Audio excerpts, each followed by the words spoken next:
आइए जानते हैं हनुमान जी के बालपन, शिक्षा एवं शाप की कहानी। हनुमान जी के धर्मपिता वायु थे। इसी कारण उन्हें पवन पुत्र के नाम से भी जाना जाता है। बचपन से ही दिव्य होने के साथ साथ उनके अंदर असीमित शक्तियों का भंडार था। बालपन में एक बार सूर्य को पका हुआ फल समझकर उसे वो खाने के लिए उड़कर जाने लगी। उसी समय इंद्र ने उन्हें रोकने के प्रयास में वज्र से प्रहार कर दिया।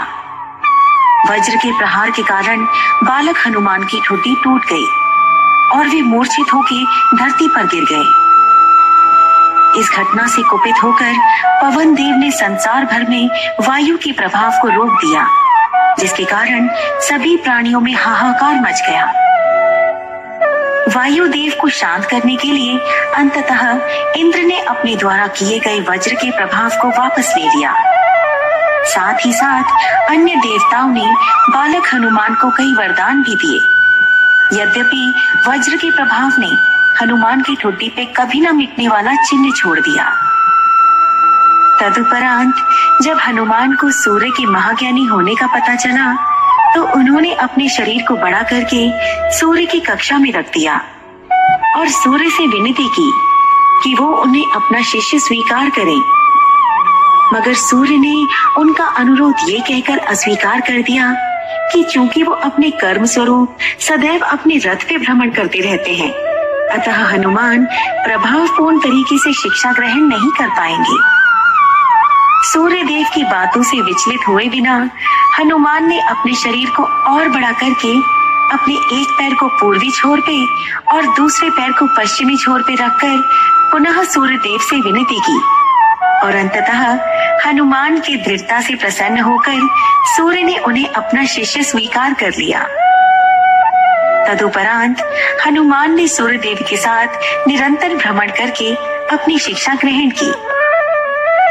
शिक्षा पूर्ण होने के उपरांत हनुमान ने सूर्य देव से गुरु दक्षिणा लेने के लिए आग्रह किया, परंतु सूर्य देव ने ये कहकर मना कर दिया कि तुम जैसे समर्पित शिष्य को शिक्षा प्रदान करने में मैंने जिस आनंद की अनुभूति की है वो किसी गुरु दक्षिणा से कम नहीं है। परंतु हनुमान के पुनः आग्रह करने पर सूर्य देव ने गुरु दक्षिणा स्वरूप हनुमान को सुग्रीव की सहायता करने की आज्ञा दे दी।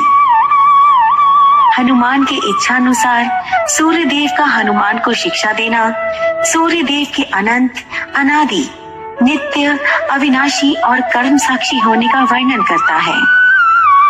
हनुमान जी बालपन में बहुत नटखट थे। वो अपने इस स्वभाव से साधु संतों को सता देते थे। बहुधा वो उनकी पूजा सामग्री आदि कई वस्तुओं को छीन झपट लेते थे। उनके इस नटखट स्वभाव से रुष्ट होकर साधुओं ने उन्हें अपनी शक्तियों को भूल जाने का एक लघु शाप दे दिया। इस शाप के प्रभाव से हनुमान अपनी सब शक्तियों को अस्थायी रूप से भूल जाते थे और पुनः किसी अन्य के स्मरण कराने पर ही उन्हें अपनी असीमित शक्तियों का स्मरण होता था।